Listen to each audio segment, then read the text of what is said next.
Brought to you by ITIL.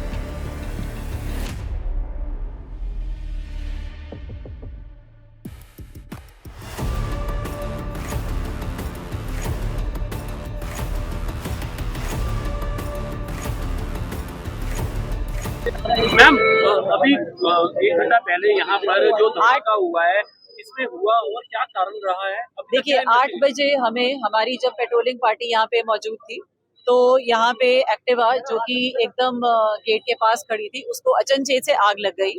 उसकी आग जो एक्टिवा है वो एक्टिवा का जो बच्चा चला रहा था और जो मालिक है वो हमारे पास इस वक्त है और वो हमारे साथ पूरा कोऑपरेट कर रहे हैं और इसमें आगे जो इन्वेस्टिगेशन है वो हमारी चल रही है। हमने बीएसएफ के साथ भी सारे फैक्ट्स शेयर किए हैं और अभी हम अपनी आगे की जो इन्वेस्टिगेशन है उसको हम कर रहे हैं। लेकिन इसमें एक जो लड़का है जिसे राउंड अप किया गया है उसका फादर का कहना है कि देखिए अभी हम ये कि उनसे ना मिलने दिया जा रहा ना बातचीत करने देखिए अभी हम ये नहीं कह सकते कि हमने उसको राउंड अप किया है। तो ये उसकी ही एक्टिवा है जिसके ऊपर की जिसको की एकदम से आग लगी है।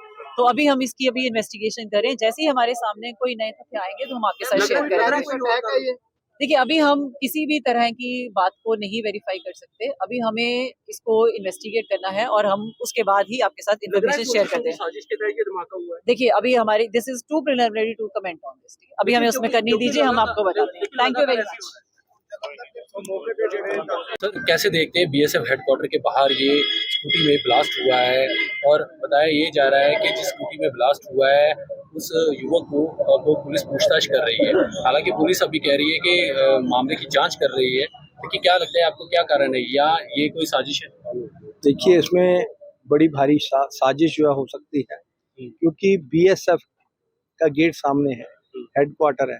तो यहाँ जो है कि इसके सामने जो है स्कूटी में बम से ब्लास्ट हुआ है। तो ब्लास्ट जो हुआ है उसमें आया कोई व्यक्ति जो है विस्फोटक चीज जो है वो कोई डिलीवरी देने जा रहा था कहीं, या कहीं से मंतव्य से जा रहा था कि भी वहाँ जो है ब्लास्ट करना है। तो ये सारी चीजें जांच का विषय है। लेकिन सवाल ये है कि अब शहरों में ब्लास्ट हो रहे हैं, अमृतसर में हुआ, बटाले में हुआ, जलंधर में मेरे निवास स्थान पे हुआ और यहाँ राजपुर में हुआ। तो ये जो है कि उनके हौसले इतने बढ़ गए हैं। जो पुलिस का एक डेटरेंट इफेक्ट होता है, एक खौफ होता है कि जो शरारती तत्व है वो हौसला ना कर पाए, तो उसे इतनी जुर्त ना कर पाए, पुलिस का इतना खौफ होना चाहिए।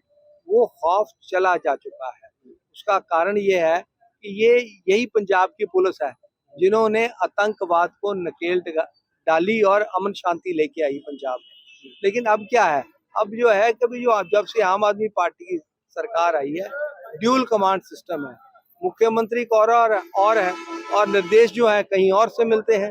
तो एक ये कारण है। दूसरा है कि इनका काम जो है पंजाब पुलिस का वो सुरक्षा देने के है कि जो पंजाब की जनता को है यहाँ।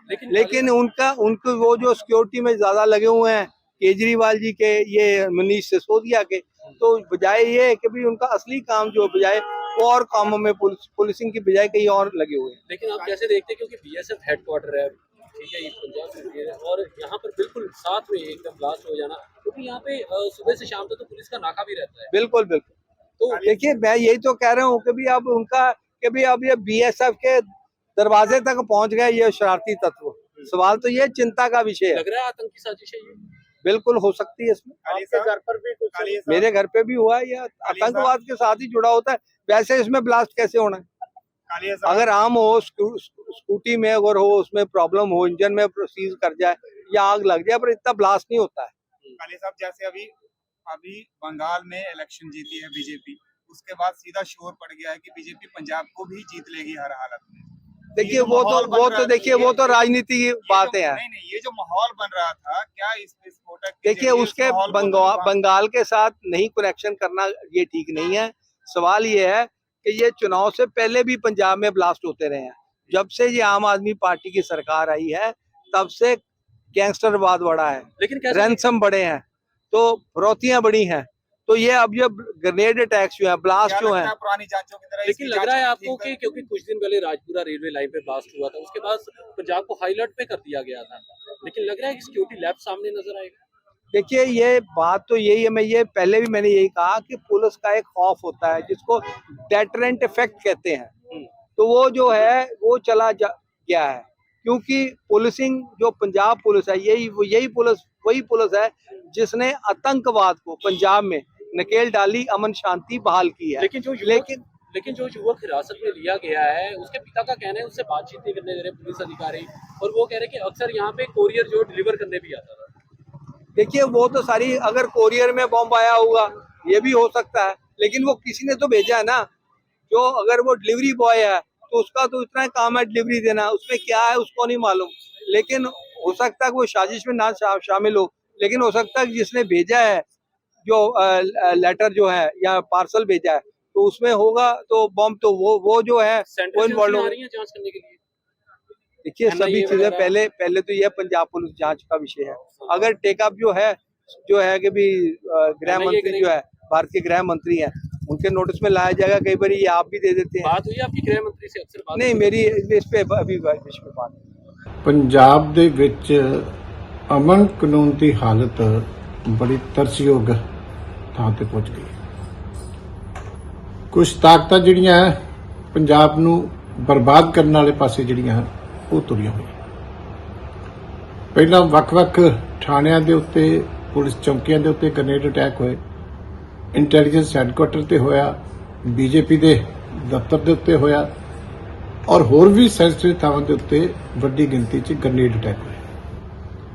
ਪਰ ਜੋ ਕੁਝ ਕੱਲ ਹੋਇਆ ਕਿ ਬੀਐਸਐਫ ਦੇ ਹੈੱਡਕੁਆਟਰ ਦੇ ਗੇਟ ਤੇ ਜਲੰਧਰ ਦੇ ਵਿੱਚ ਔਰ ਆਰਮੀ ਦੇ ਜਿਹੜੇ ਦੀਵਾਰ ਦੇ ਨਾਲ ਅੰਮ੍ਰਿਤਸਰ ਦੇ ਵਿੱਚ, ਇਹਨੇ ਸਾਰੇ ਪੰਜਾਬ ਦੇ ਲੋਕਾਂ ਨੂੰ ਬਹੁਤ ਵੱਡੀ ਚਿੰਤਾ ਦੇ ਵਿੱਚ ਪਾ ਦਿੱਤਾ। ਔਰ ਅਫਸੋਸ ਹੈ ਕਿ ਸੂਬੇ ਦੀ ਸਰਕਾਰ ਬਿਲਕੁਲ ਸੁੱਤੀ ਹੋਈ ਹੈ। ਸਰਕਾਰ ਅੱਜ ਵੀ ਰਾਜਨੀਤੀ ਕਰਨ ਵਿੱਚ ਵਿਅਸਤ ਹੈ। ਸਰਕਾਰ ਆਪਣੀ ਕੁਰਸੀ ਨੂੰ ਬਚਾਉਣ ਵਾਸਤੇ ਡਰਾਮੇ ਕਰ ਰਹੀ ਹੈ, ਐਮਐਲਏ ਨੂੰ ਲਿਜਾ ਕੇ ਦਿੱਲੀ ਦੇ ਵਿੱਚ, ਲੇਕਿਨ ਪੰਜਾਬ ਦੇ ਵਿੱਚ ਕੀ ਕੁਝ ਹੋ ਰਿਹਾ ਇਹਦੀ ਉਹਨੂੰ ਕੋਈ ਚਿੰਤਾ ਨਹੀਂ। ਡਾਕਟਰ BR ਅੰਬੇਦਕਰ ਸਾਹਿਬ ਦੇ ਬੁੱਤਾਂ ਦੇ ਉੱਤੇ ਕਿਸ ਤਰ੍ਹਾਂ ਦੀਆਂ ਘਟਨਾਵਾਂ ਹੋਈਆਂ। ਇੱਕ ਵੱਡੀ ਸਾਜ਼ਿਸ਼ ਹੈ ਜੋ ਤਬਾਹ ਕਰਨਾ ਚਾਹੁੰਦੀ ਹੈ ਪੰਜਾਬ। ਮੈਂ ਮੁੱਖ ਮੰਤਰੀ ਸਾਹਿਬ ਨੂੰ ਕਹਿਣਾ ਕਿ ਇਹ ਜ਼ਿੰਮੇਵਾਰੀ ਤੁਹਾਡੀ ਹੈ। ਦੇਸ਼ ਦੀ ਸਰਕਾਰ ਨੂੰ ਵੀ ਸਹਿਯੋਗ ਕਰਨਾ ਚਾਹੀਦਾ ਜਾਂਚ ਦੇ ਵਿੱਚ, ਪਰ ਇਸ ਵੇਲੇ ਤੁਹਾਡੀ ਸਰਕਾਰ ਸੂਬੇ ਦੀ ਫੇਲ ਹੋ ਚੁੱਕੀ ਹੈ। ਤੁਹਾਨੂੰ ਅਸਤੀਫਾ ਦੇ ਕੇ ਪਾਸੇ ਹੋ ਜਾਣਾ ਚਾਹੀਦਾ। ਜਿਹੜੀ ਸਰਕਾਰ ਲੋਕਾਂ ਦੀ ਜਾਨ ਮਾਲ ਦੀ ਰਾਖੀ ਨਹੀਂ ਕਰ ਸਕਦੀ, ਲੁੱਟਾਂ ਖੋਹਾਂ, ਕਤਲ, ਡਾਕੇ, ਫਿਰੌਤੀਆਂ, ਗੈਂਗਵਾਰ, ਇਹ ਤਾਂ ਅੱਗੇ ਹੀ ਬਹੁਤ ਹੈ। ਤੇ ਜੇ ਹੁਣ ਪੁਲਿਸ ਦੇ ਹੈੱਡਕੁਆਟਰ ਵੀ ਸੇਫ ਨਹੀਂ, ਬੀਐਸਐਫ ਦੇ ਹੈੱਡਕੁਆਟਰ ਵੀ ਸੇਫ ਨਹੀਂ, ਆਰਮੀ ਦੇ ਹੈੱਡਕੁਆਟਰ ਦੇ ਉੱਤੇ ਵੀ ਹੌਸਲੇ ਵੱਧ ਗਏ, ਤੇ ਤੁਸੀਂ ਪੰਜਾਬ ਨੂੰ ਕਿਹੜੇ ਪਾਸੇ ਧੱਕ ਰਹੇ ਹੋ? ਤੁਹਾਨੂੰ ਜਾਗਣਾ ਚਾਹੀਦਾ, ਆਪਣੀ ਡਿਊਟੀ ਨਿਭਾਉਣੀ ਚਾਹੀਦੀ ਹੈ, ਨਹੀਂ ਤਾਂ ਛੱਡ ਕੇ ਪਾਸੇ ਹੋਣਾ ਚਾਹੀਦਾ।